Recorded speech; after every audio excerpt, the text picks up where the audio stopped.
And off we go. So housekeeping's done. I've included some more people into our webinar here. So for everyone who's just joined, my name is Mary. I'm the health educator who lead the webinar programs here at the Arthritis Movement. I look forward to meeting you all. Today's session is on understanding osteoarthritis.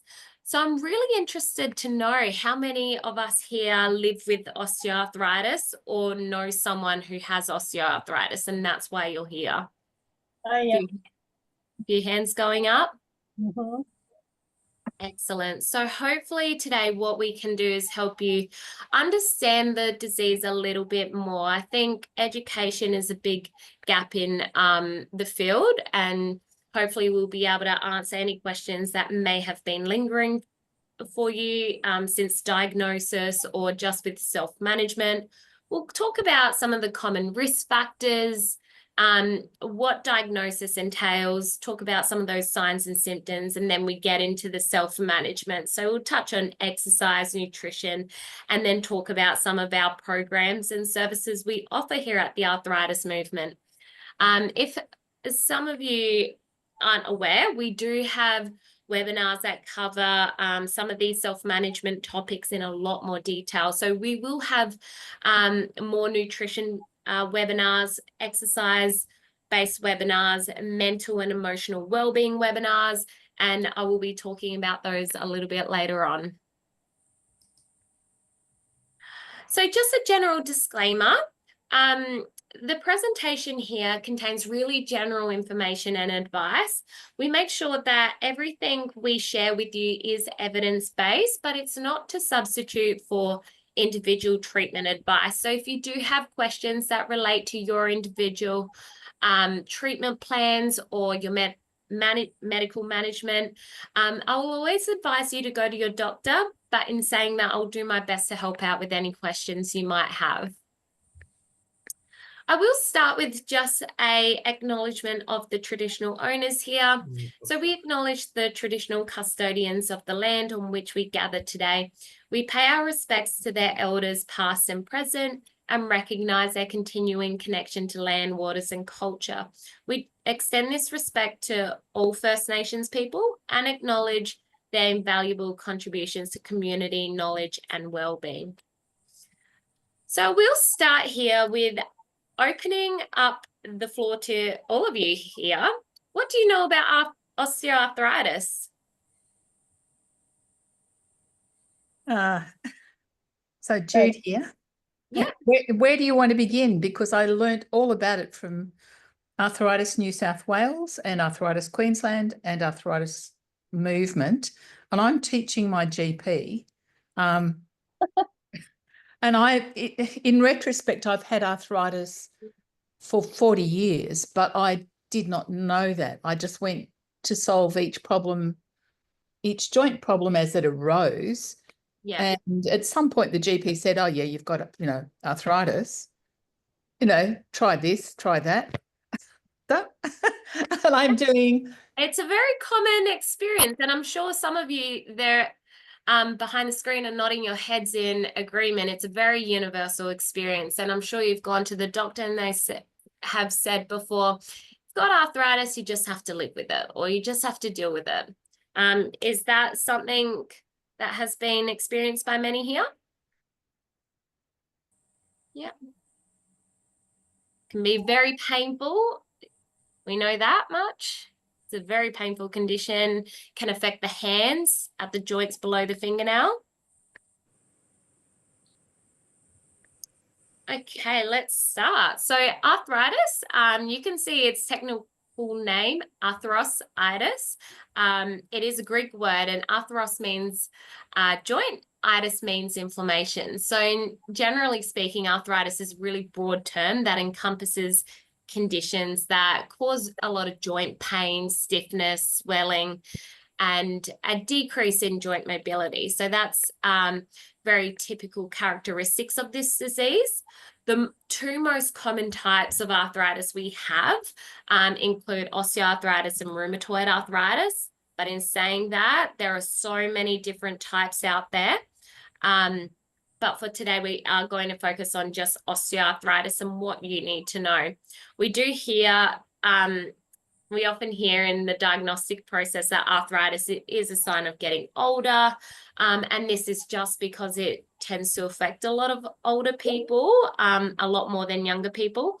But it's not really a condition that discriminates. Arthritis in general, it affects 1 in 6 Australians, includes children, teenagers, young adults, middle-aged adults. And in fact, most of us will experience arthritic changes at some point in our life. Most of us will experience osteoarthritis. And unfortunately, we don't have any cure on the horizon for osteoarthritis. But the good news is that we now know that there are plenty of ways to actually self-manage this disease. And whether the symptoms are persistent or intermittent, they come and go, there are definitely ways you can look at protecting your joints, protect against overuse, and maybe even able to improve your symptoms. So when we break down osteoarthritis and we talk about Sorry, what can the I disease is. interrupt for a second? Yeah, of course. I'm sorry to interrupt, but you mentioned that children have arthritis. Yep. As well. Is their arthritis different to what the arthritis of osteoarthritis is, or is that something, and why does it develop as a child? Yes, so there's autoimmune types of arthritis where it's more inflammatory in nature, and so there is a different pathology there.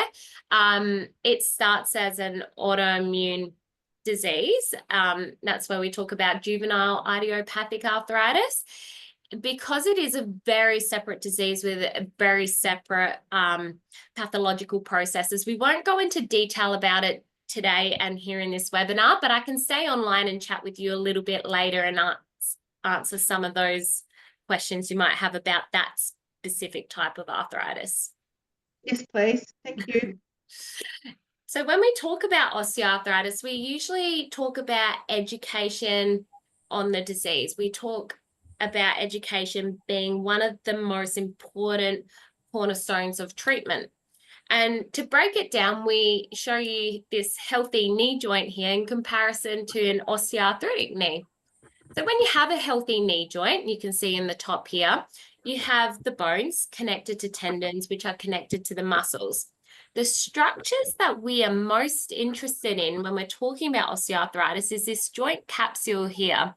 So if you can see in between the bones, you have a fluid-filled space, and at the very ends of the bones, you have something called cartilage, which is a very smooth, slippery, rubbery surface. And I'm going to come back to what this cartilage is.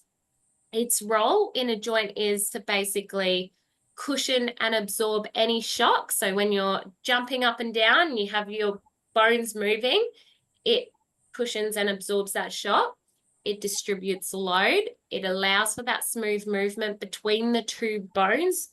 But when the structural integrity of the cartilage is compromised, its ability to perform these functions becomes a little bit limited. And in some cases, more progressed cases, it can become severely limited.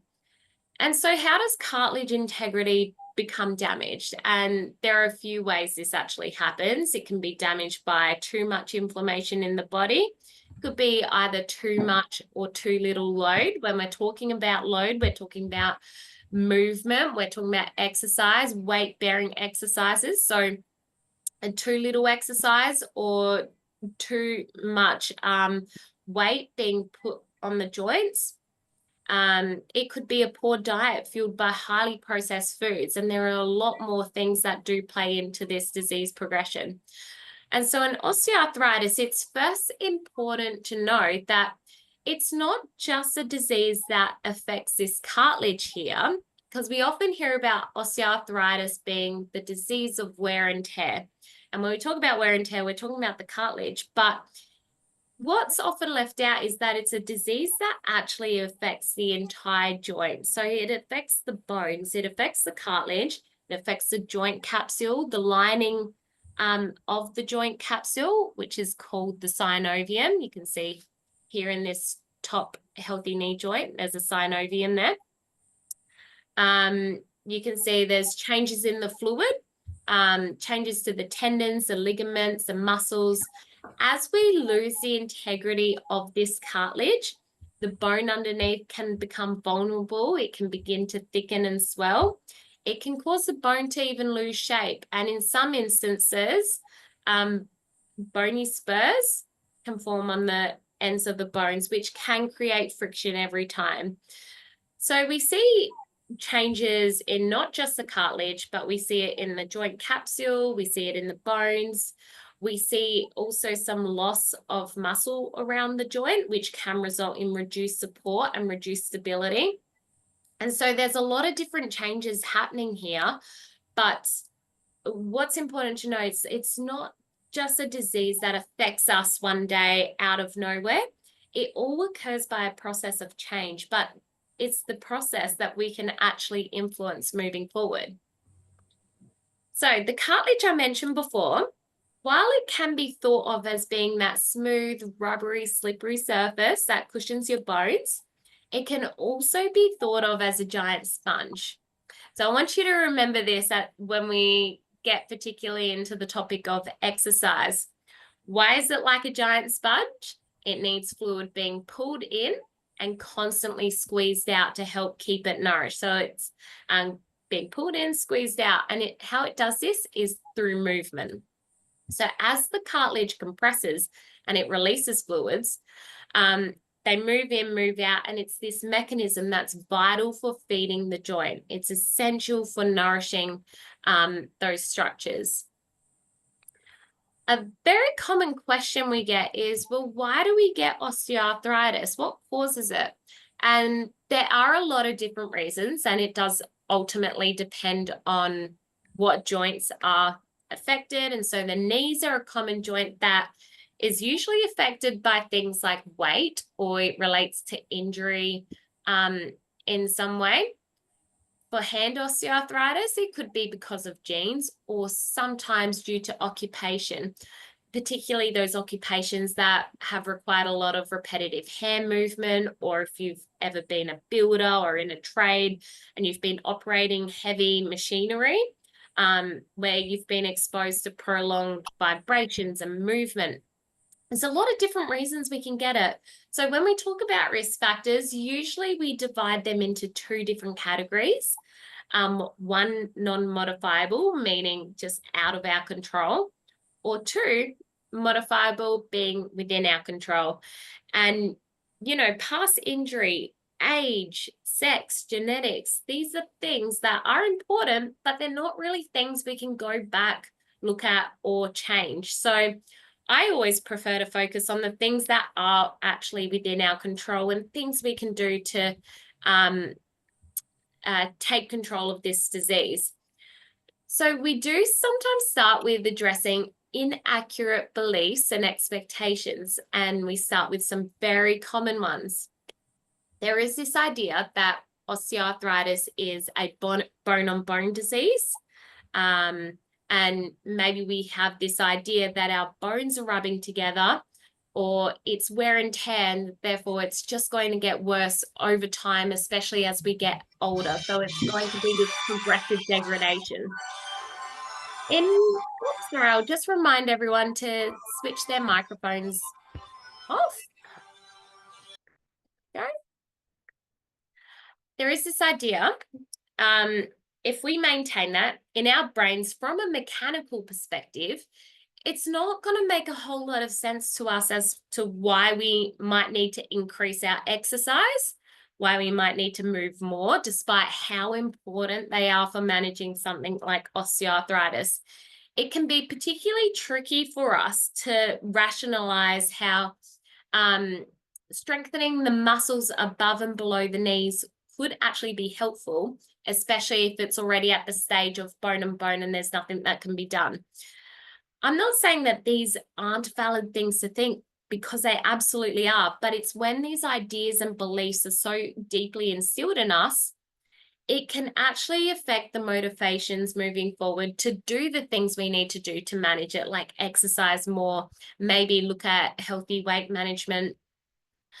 As we've come to learn more about this disease and what happens in our body, like what happens when we don't have a great diet, what happens when we're not moving as much, or when we're carrying more body weight, particularly body fat, we've actually come to learn that there are so many more reasons for, one, the structural changes we see in the joint, and two, the pain we experience. So when we begin to understand this disease and the complexity of it, it's not just about the joint, it's about the different contributing factors that can occur. It could be the high levels of inflammation due to diet and excess body weight that links in with the pain we experience. It could be changes in the pain system, not moving due to fear and anxiety that our disease is going to worsen if we're exercising more and more. So there's a lot of different contributing factors that play into the symptoms we actually experience. So osteoarthritis is typically diagnosed clinically and it used to be primarily based on imaging, where in the past X-rays have actually been the primary tool used to diagnose this condition. But given we have a lot of evidence now that the changes we see in the joint happen regardless of pain, it's not a method that's typically used to diagnose osteoarthritis. So if we go into the latest clinical guidelines where it comes to diagnosing osteoarthritis, you'll see that imaging is only really used to look at your joints if there are atypical symptoms or to rule out any other diagnoses. Clinically, osteoarthritis is characterized by usage-related joint pain, joint line tenderness, limitation of movement, crepitus, so if you're hearing any creaking or clicking in the joints, it could be a variable degree of local inflammation. So this is why occasionally imaging will be recommended to confirm a diagnosis, but more when there's atypical presentations. Usually it's just symptomology, and arthritic changes, they are a common part of aging and they can occur through the lifespan, but the changes don't always have to lead to pain or disability, nor do they actually align with the extent of structural joint damage. So a clinical diagnosis of osteoarthritis is usually made in people if you're over the age of 45 years old, if you're experiencing activity-related joint pain, so where you've used it too much, if there's morning stiffness that lasts less than 30 minutes. And so what a key takeaway is that it doesn't matter anymore what the X-rays show. It's more about how you feel. So symptoms are a super important part of this diagnostic process. And so we can agree that pain, stiffness, swelling are very typical characteristics. In more severe cases, there may be weakness in the joints, bone spurs, outgrowths. Fatigue is an interesting one because we often see this more in inflammatory types of arthritis. But if you are living with chronic pain due to osteoarthritis, it can be very fatiguing on your body. It can be very tiring. So we count that as a symptom. Muscle weakness as well. And the more we have actually learned about this disease is that the impact on the quality of life is influenced by lots of different things. It could be our life stage, mental health, social factors, physical factors, lifestyle, or the presence of other diseases. So we're talking diabetes, heart disease, or any other non-communicable disease. So if you're not moving as much or carrying more body weight, then muscle weakness is a likely consequence, and thereby the less muscle that is available around the joint, the more direct force your joint is going to have to bear. And so it's this force that is going to exacerbate pain if you're not moving due to fear and anxiety. That can actually cause changes in our nervous system, and it can cause changes to the sensitivity in the pain system. And we now have data for that. So the structural changes we see in the joint, the pain we experience, there's a lot of different contributing factors to this, but these are the things that, you know, we can look at. There are opportunities to stabilize the symptoms.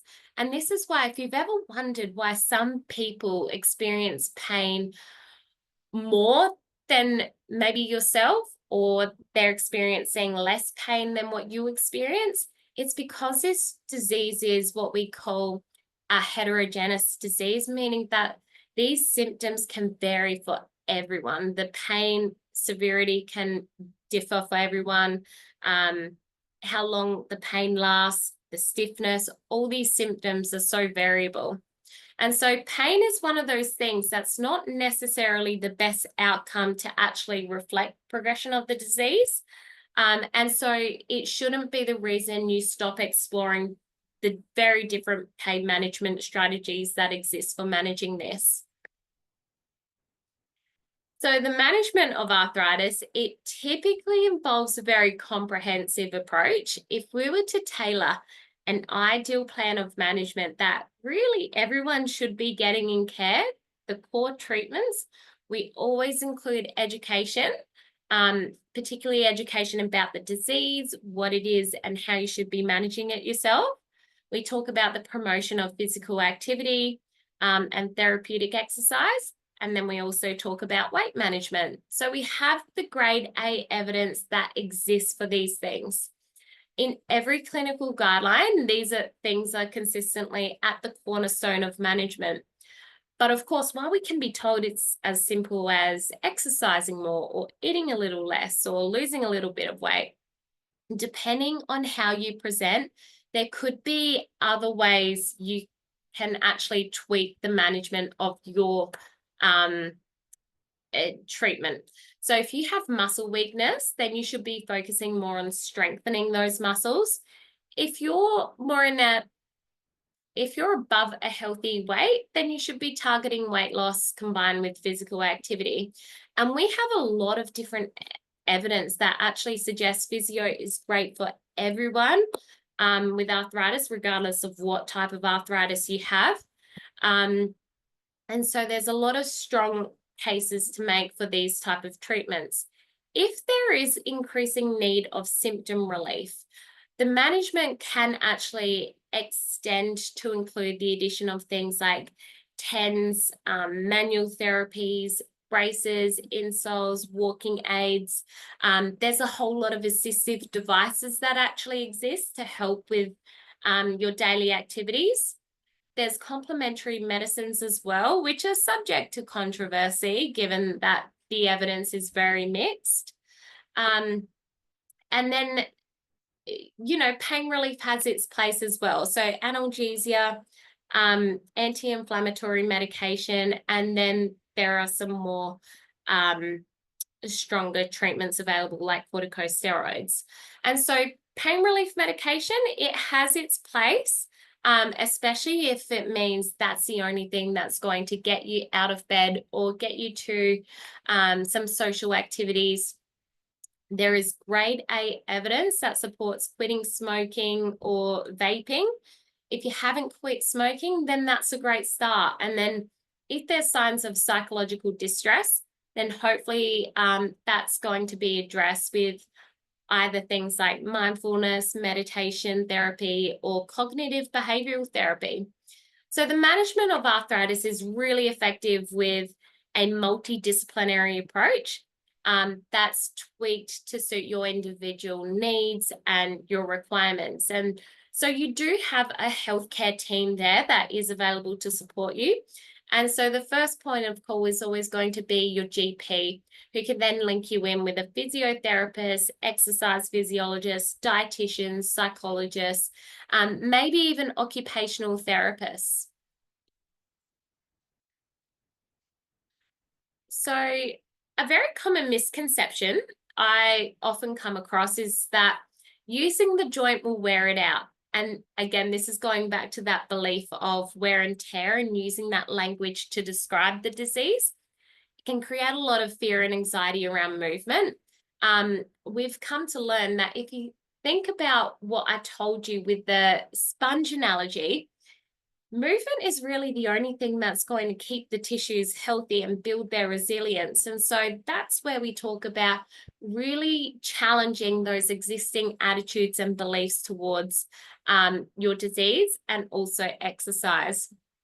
So I do know that it can be really daunting to think about exercise, especially if your joints are in the stage of being really stiff and swollen and painful.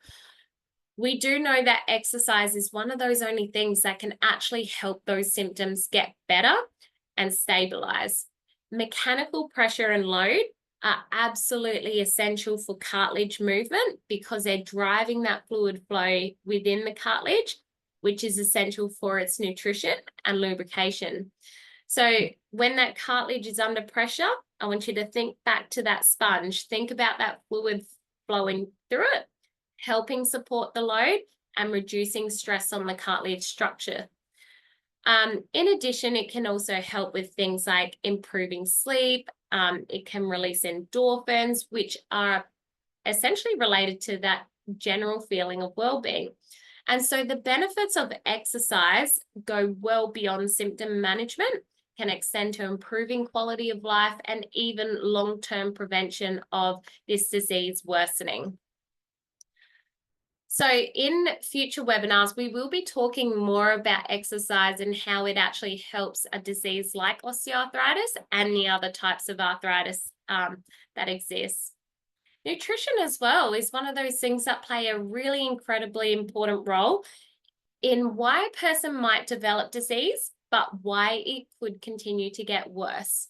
So if we look at the reasons someone can get osteoarthritis, we know mechanics plays a really important role. So excess load we know can affect structural integrity of certain joints, particularly those knee joints, and also the hips. And that links in with carrying excess weight. So from a mechanical perspective, we can really understand this, but we're now coming to learn with more and more research that inflammation plays a really important role here. And there's certain factors in the diet that can either dial up the inflammation in the body or reduce it. So in the context of osteoarthritis management, achieving and maintaining a healthy weight has one of the most powerful effects on pain reduction and improving function. So whether you're a little bit overweight or a lot overweight, losing the smallest amount, 5 to 10% of body weight, has actually proven to result in a 30 to 50% pain reduction. And I'll be focusing in more on this research in future webinars when we talk about weight management and nutrition. But that 30 to 50% pain reduction is equal to what we've seen with someone who would take an ibuprofen to manage the pain, or Nurofen, or any kind of general analgesia. So this is one aspect of where nutrition can have an incredibly beneficial role in your management. And so I won't go into it today because there's so much to unpack when it comes to healthy weight management, but also the role of nutrients and how they can help with things like muscle and bones and cartilage. And so it does have a powerful role. And if you're interested in attending those future webinars where we focus more on nutrition, I'll post a link to register for those ones at the very end. So I mentioned a little bit earlier that pain management, pain relief medication can have a role here. So far, there are no effective disease-modifying treatments that are available to slow or reverse the progression of osteoarthritis. In terms of pain management, while non-steroidal anti-inflammatory drugs, so the NSAIDs, and corticosteroids have a place in pain relief, they aren't really long-term solutions.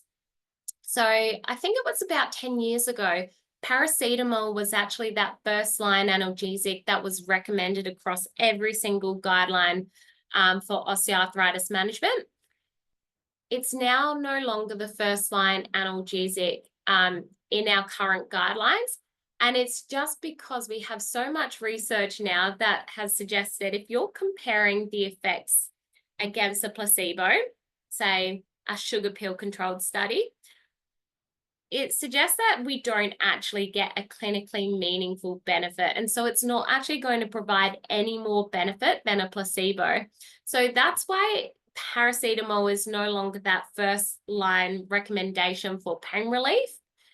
NSAIDs, while they're available to reduce inflammation, relieve pain, and relieve swelling, they are considerably effective for mild to moderate bouts of pain, but it's the prolonged use that we have to question its safety profile when it's been linked to things like stomach ulcers or kidney issues and increased cardiovascular risk. And there's these things we have to consider if we're going to be using that for a long-term management solution. As for corticosteroids, while they're able to confer really strong anti-inflammatory effects and for more severe arthritis symptoms, long-term use again leaves a lot of questions around its safety profile, effects like weight gain, osteoporosis, high blood sugar levels. These are things that have been observed in some of the research when we talk about risks. So it's all about weighing up those pros and cons and weighing up the expected benefits against some kind of risk of harm. So this is why it's really important that we're not solely relying on these kind of treatments for pain management, but we think about its place in our overall management plan. So we have studies that show about 20% of people who have osteoarthritis are actually on some kind of long-term opioid, whether it's oxycodone, endone, codeine, or any kind of variant. We now know for osteoarthritis, this is not recommended for osteoarthritis management. Not only does it provide hardly any benefits, but it can cause a significant risk of harm. So things like, developing a tolerance to opioids increases exponentially, meaning that in order to actually achieve some kind of pain relief, higher doses would be required after a certain period of time, and that could feed into a cycle of addiction. But it also causes unwanted side effects, drowsiness, fractures. And so we do worry about the addiction potential and then those other risks. When we talk about pain management, more from a more holistic perspective, we talk about topical pain reliefs, heat therapy, playing with heat, hot and cold therapies, which can provide comfort, moving and stretching, but also mind-body interventions such as mindfulness, cognitive behavioral therapy, and then lifestyle adjustments like weight management and assistive devices if the osteoarthritis is really impeding on your ability to perform daily activities. So we often have to remind people that receiving a diagnosis of osteoarthritis, it's not a death sentence in any way. It's just finding the right combination of treatments that actually work for you, and working out the lifestyle adjustments that are needed and what kind of support is available to you. It's entirely possible to manage a lot of your symptoms, but staying active is absolutely essential, and maintaining that good quality of life. These kind of things can make all the difference to your long-term management. So the key messages I really want you to take away from today's session is that osteoarthritis doesn't just happen to us. It happens by a process of change, as I mentioned a little bit earlier when I showed you the pathology of the disease. Often age-related changes, yes, but there are a lot of processes you can influence moving forward. It's never too late to start. The outcome can be improved with even just a little bit of the smallest changes in your lifestyle, like going for walks when you can, if you're up to it after dinner. It could be stretching while you're watching Married at First Sight that's started back up again. It could be you know, still maintaining your friendships and your social circles, which are so important for your mental and emotional well-being. It's because we know that there's so much more contributing to the symptoms experienced. Using the joint does not wear it out, but it does feed it, and it helps keep it healthy, while keeping you still engaged in doing the things you love to do on a daily basis. And now pain is interesting because it's not necessarily the best outcome to actually measure progress or deterioration. Pain is super, super common. It's normal, but you can use modification strategies, exercise, nutrition, look at any sleep issues if they're affecting you, and seek professional help to manage the disease effectively. Has anyone seen these pain packs on our website? If you're not familiar with them, I thought I might mention them to you. Yep. So very recently we launched pain packs. It's a free box of products and services for managing chronic arthritic pain, and comes along with the evidence-based health information you need to understand the strategies behind them. So the pack addresses strategies to mitigate chronic arthritic pain, and it includes all the things we actually just spoke about. So physical exercise, joint strengthening, assistive aids, thermotherapy, nutrition, and mindfulness. So the idea is that it contains all the tools you need to understand your pain and help you live well with arthritis. It's not a cure for any pain, but it's just to understand that these are some of the things you can do over a long period of time to help with that management. And so if you've just been diagnosed and you're in the really early stages of understanding this disease, it could be a really good option to explore for you. And I'll be more than happy to post a link in the chat box shortly as well, if you're interested in signing up to receive one. At the moment, there's only a select few locations this pain pack is available to, but in saying that, very soon we'll have updates on the new locations. You'll be able to receive one of these. So this is your first webinar with the Arthritis Movement and first time engaging with our organisation. I will let you know we have so many different services and programs available here to help with your ongoing management. The webinars, for one, are to help you with information on the disease you're living with, information to help a loved one if you're here to support them. We have exercise classes that you can sign up to, warm water classes, an info line if you have questions that you need to ask, and sometimes Google just isn't cutting it. We're here on the other end to actually help you with better managing this disease. And we have a lot of information about these different services and programs on our website. And if you're new to living with osteoarthritis, it could be a really good starting point for you. So what I will do is I'm just going to quickly skim through our question box and see if there's any questions I can help answer. And I'll pause the recording right here